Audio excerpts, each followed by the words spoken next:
નમસ્કાર દર્શક મિત્રો, મંતવ્ય ન્યૂઝમાં આપનું સ્વાગત છે। અમારા લોકપ્રિય કાર્યક્રમ મારો અવાજ સાથે હું છું હિનલ। કાર્યક્રમની શરૂઆત કરીએ। મહારાષ્ટ્રમાં ઔરંગઝેબની કબરને લઈને છેલ્લા અમુક દિવસોથી માહોલ ગરમાયો છે। નાગપુરમાં હિંસક અથડામણ પણ થઈ છે, તો બજરંગ દળ અને વિશ્વ હિન્દુ પરિષદ એ રાજ્ય સરકાર પાસેથી ઔરંગઝેબની મઝારને પાડવાની માંગ કરી હતી। આ જૂથોએ ચેતવણી આપી હતી કે જો શિવ જયંતિ સુધી મઝારને પાડવામાં ન આવી તો તે પોતે મામલાને હાથમાં લેશે। પક્ષ વિપક્ષમાં આ મુદ્દાને લઈને આકરી ચર્ચા થઈ રહી છે, ત્યારે આ જ મુદ્દે ગુજરાતની જનતાના મંતવ્યો જાણીશું। સૌપ્રથમ તો રાજકોટની જનતાનું શું કહેવું છે, આવો સાંભળીએ। તાજેતરમાં જ નાગપુરમાં જે પ્રકારની હિંસાની ઘટના સામે આવી અને તેના જ કારણે સમગ્ર દેશમાં એક ચર્ચા જાગી છે। ખાસ તો ઔરંગઝેબની જે કબ્ર છે તે કબ્ર તોડી પાડવા માટે કેટલાક હિન્દુ સંગઠનો છે તે માંગ કરી રહ્યા છે અને તેના જ કારણે આજે હિંસા છે તે ભડકી છે। આપણી સાથે રાજકોટથી યુવા વર્ગ જોડાણો છે, એમની સાથે જ વાત કરશું। તેઓ શું કહી રહ્યા છે આ હિંસાને લઈને, શું કહેશો? શું નામ આપનું? નમસ્કાર, મારું નામ કુંજ રાઠોડ છે। જેમ કે અત્યારે તાજેતરમાં જ બનેલી ઘટના આપણે જોઈ રહીએ છીએ, હિંસાની ઘટના જે બની રહી છે ઔરંગઝેબ અને સંભાજી વિશે, જેમ કે ધર્મને લઈને ઘણી બધી ચર્ચાઓ જાગી છે નાગપુરની અંદર। તો આપણે એ બાબતમાં જોઈ રહ્યા છીએ કે શું આ વ્યાજબી છે? ધર્મ પરિવર્તન મતલબ કોઈ પણ ધર્મ અલગ અલગ ના કહી શકાય, ઈશ્વર તો એક જ છે, છતાં પણ આટલી બધો ભેદભાવ કેમ? આટલો બધો ઔરંગઝેબ વિશે આટલી બધી ચર્ચાઓ જાગી રહી છે, તેમના કબર તોડી નાખવાની ચર્ચાઓ થઈ રહી છે નાગપુરની અંદર। તો આ એ વ્યાજબી નથી।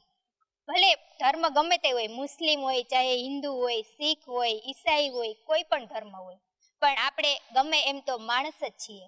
તો મારા ખ્યાલથી ઇન્સાનિયત તો પહેલા હોવી જોઈએ, ધર્મ તો પછી આવી શકે।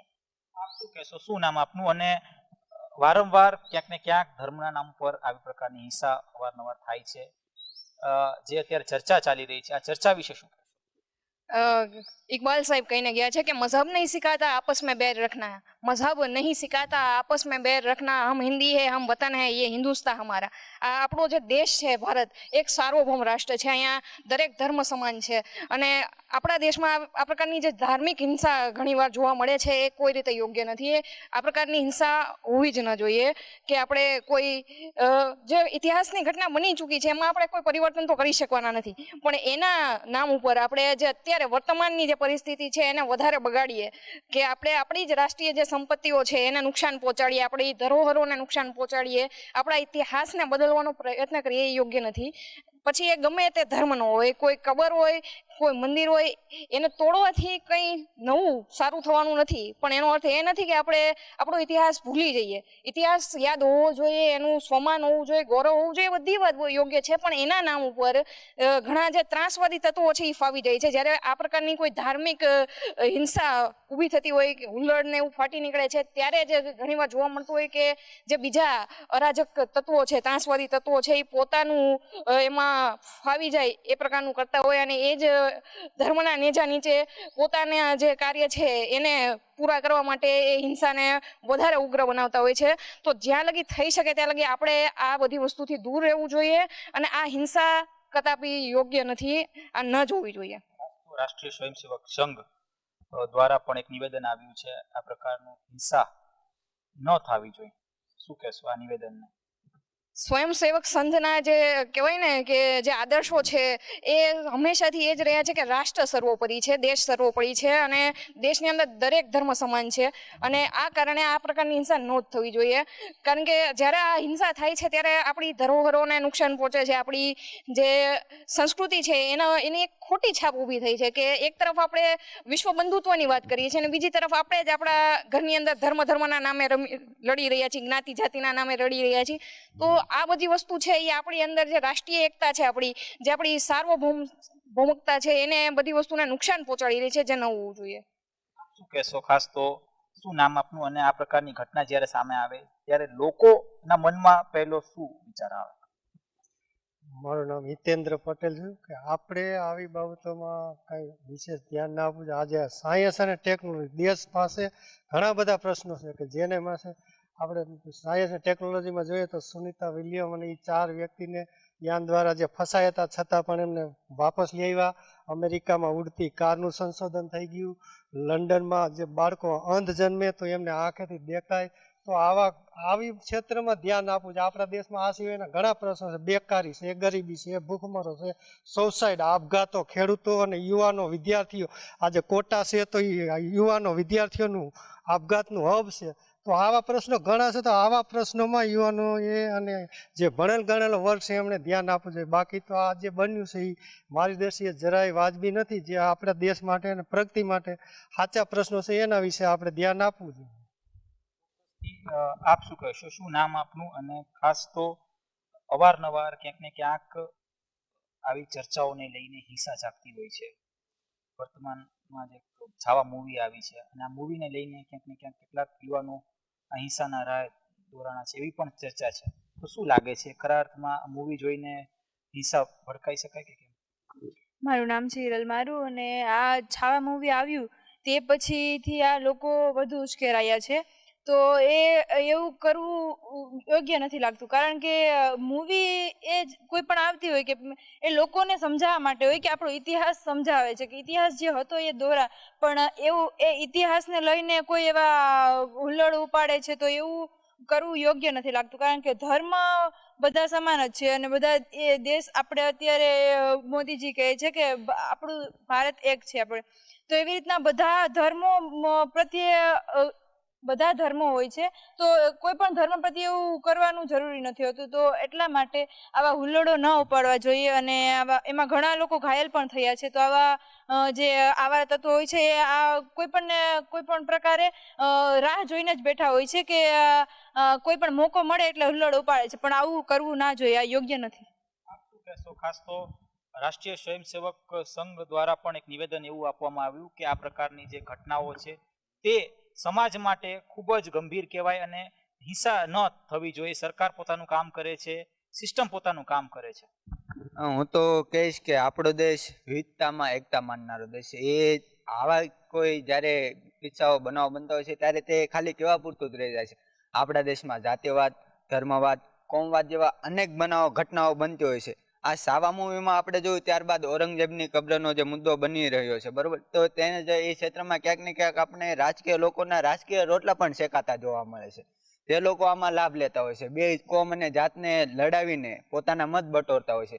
અને રાષ્ટ્રીય સેવા સંઘે જે નિવેદન આપ્યું તે સરકાર સમર્થન આપ્યું છે અને તે શાંતિપૂર્વક આપ્યું છે. તો જેનાથી લોકોએ સમજવું જોઈએ કે આપણે આ ના કરવું જોઈએ. આપણે જાતિવાદ, કોમવાદ અથવા તો ધર્મવાદનો વિરોધ ના કરવો જોઈએ, જેનાથી કોઈ રાજકીય લોકો અથવા તો કોઈ અસામાજિક તત્વો તેનો લાભ ના ઉઠાવી જાય. આપણા દેશની અંદર આપણો ઇતિહાસ, આપણે મૂવી એક આપણે મનોરંજન અને આપણો ઇતિહાસ જાણવા માટે બનતું હોય છે. આપણે કોઈ આવા બનાવો કે ઘટનાઓ બનાવવા માટે નથી બનતું હોતું. જ્યાં સાવા મૂવી આવ્યું પછીનો જે આ વિવાદ બન્યો, તો આપણે ઔરંગઝેબ માનીએ કે મુગલ શાસકનો સૌથી ક્રૂર રાજા હતો. આપણે માનીએ છીએ કે મુગલ શાસનનો સૌથી ક્રૂર રાજા ઔરંગઝેબ હતો, પણ જો ઔરંગઝેબ ના હોત તો આપણને સંભાજી મહારાજ વિશે પણ ના ખબર પડે. કારણ કે ઔરંગઝેબ સાથે યુદ્ધ થયું, ઔરંગઝેબ સાથે જે બનાવો બન્યા, જે ઘટનાઓ બની સંભાજીની, તેના થકી ઇતિહાસ રચાણો, તો આપણને ખબર પડી કે આપણા કોઈ સંભાજી મહારાજ કરીને કોઈ રાજા હતા આપણા. ત્યાં હતા જે રાજકોટથી યુવા વર્ગ જે જણાવી રહ્યા છે કે જે પ્રકારની હાલ જે હિંસાની જે ઘટના નાગપુરથી સામે આવી રહી છે તે તદ્દન અયોગ્ય ઘટના છે અને આને જ લઈને રાષ્ટ્રીય સ્વયંસેવક સંઘ તરફથી જે પ્રકારની પ્રતિક્રિયા મળી રહી છે તે યોગ્ય છે અને ક્યાંક ને ક્યાંક સિસ્ટમ પોતાનું કામ કરશે. જે પ્રકારની જે ઘટના એટલે કે જે હિંસા ફાટી નીકળી છે તેનાથી લોકોએ દૂર રહેવું જોઈએ. ખબર પડશે લલિત વ્યાસ સાથે ધ્રુવકુંડર, રાજકોટ. દર્શક મિત્રો, કાર્યક્રમમાં આગળ હવે આ જ મુદ્દે વડોદરાની જનતા પાસેથી જાણીશું કે આ મુદ્દાઓને લઈને થતી રાજનીતિને લઈને તેમનું શું કહેવું છે. આવો સાંભળીએ.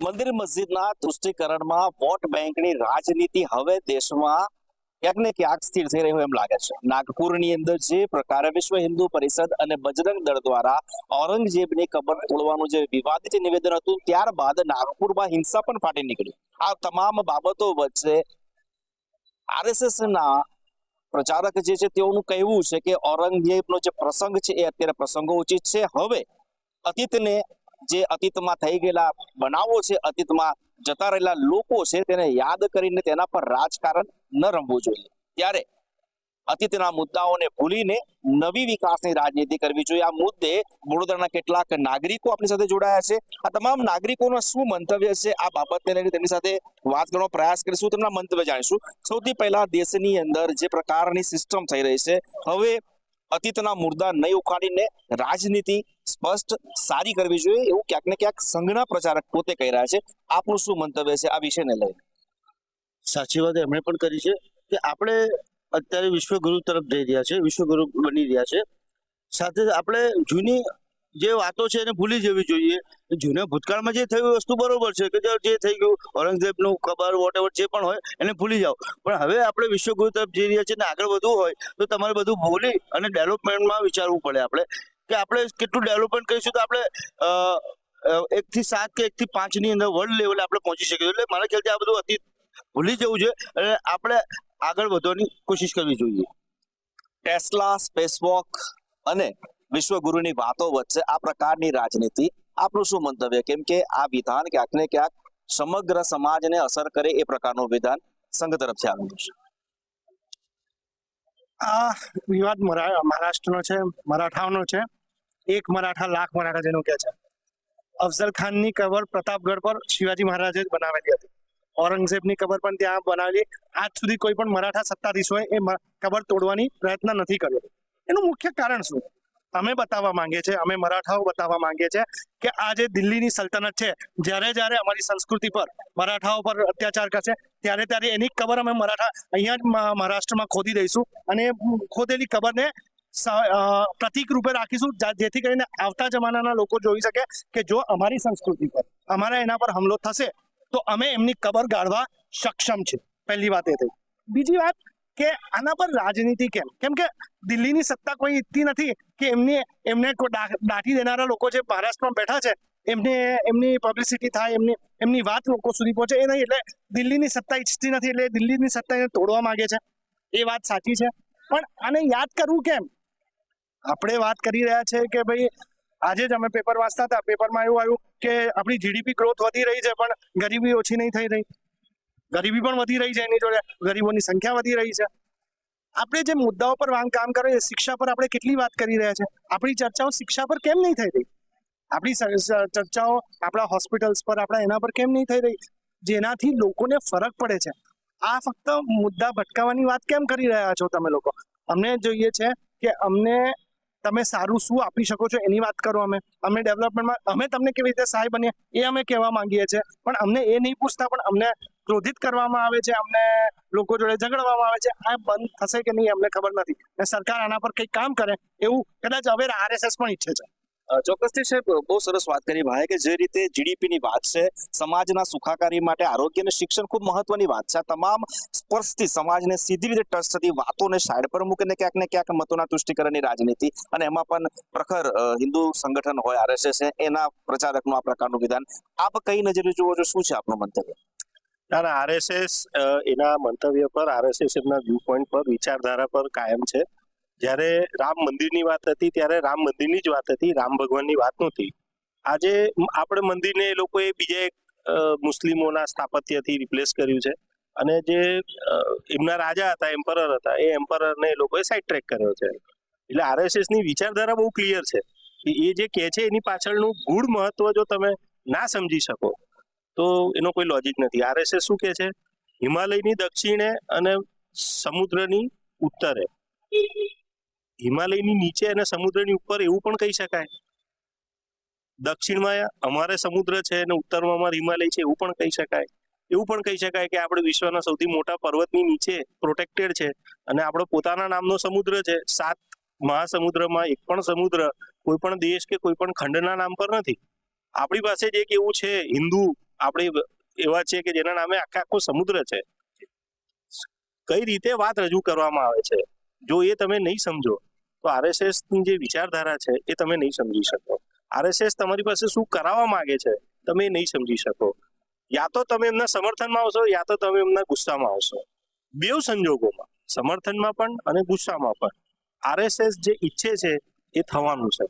કેમ કે એમની આઈડિયોલોજી છે, વિચાર છે, અને વિચારની પાછળ 100 વર્ષથી વધારાના સમયનો અભ્યાસ છે, મનન છે, ચિંતન છે, અને જે લોકો આ મનન ચિંતન કરે છે એ લોકો કોઈ દિવસ સામે નથી આવતા, અને જે સામે આવે છે એ ફક્ત બોલવા આવે છે.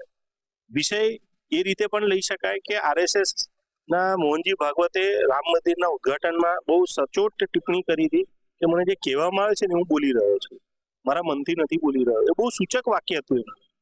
કોઈક જગ્યાએ આજની તારીખમાં આરએસએસની આઈડિયોલોજીને પણ ક્રંચ કરવામાં આવી રહી છે, કરપ્ટ કરવામાં આવી રહી છે. અને ભારતના ઇતિહાસમાં એવું બહુ જૂજ બન્યું છે કે દેશના વડાપ્રધાન આરએસએસના મુખ્યાલય પર ગયા હોય. આપણા વડાપ્રધાન શ્રી 30મી તારીખે જઈ રહ્યા છે એવા સમાચાર છે. જશે કે કેમ ખબર નથી, બની શકે કે એ પહેલાનું પણ એક ચોક્કસથી સરસ વાત છે કે સંઘની જે કહેવાની વાત છે એને વિચારવા માટેના પણ વિકલ્પ છે. તમે એના સમર્થનમાં પણ હોઈ શકો, વિરોધમાં પણ હોઈ શકો. આપનું શું મંતવ્ય છે? કેમ કે અલ્ટિમેટલી તો આ વાત જે છે એ દરેક હિન્દુને પણ લાગુ પડે છે અને ભારતના પ્રત્યેક નાગરિકને પણ આ ટચ કરે છે આ સ્ટેટમેન્ટ.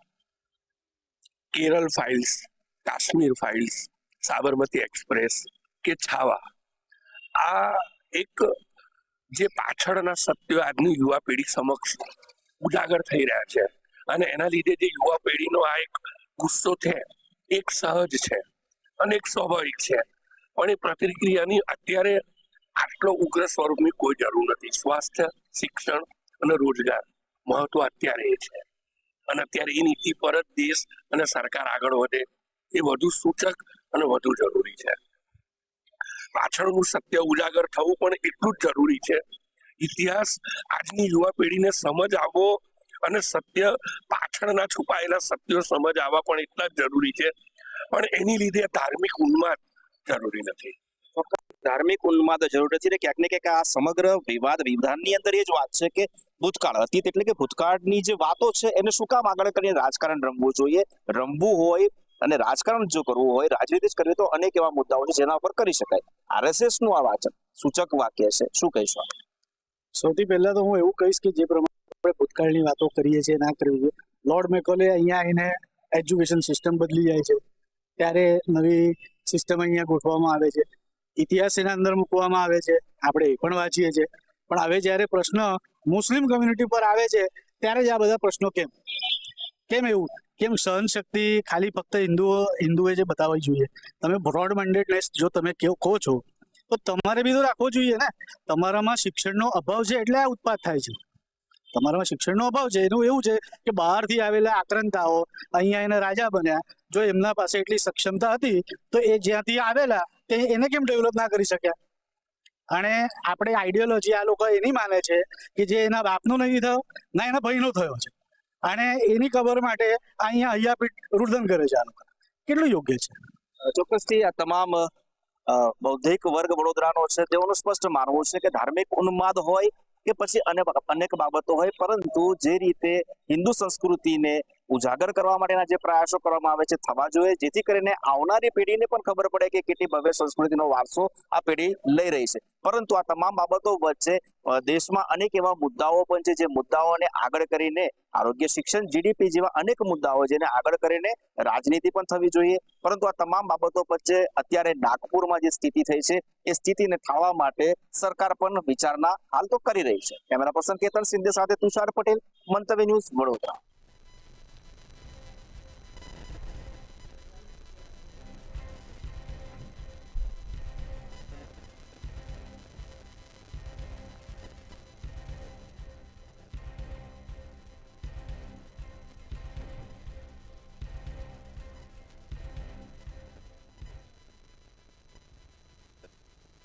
દર્શક મિત્રો, હાલ અત્યારે મારો અવાજમાં આટલું જ. કાલે ફરી મળીશું એક નવા અને રસપ્રદ મુદ્દા સાથે. ત્યાં સુધી પડે પણની અપડેટ મેળવો માત્ર મંતવ્ય ન્યૂઝ પર. નમસ્કાર.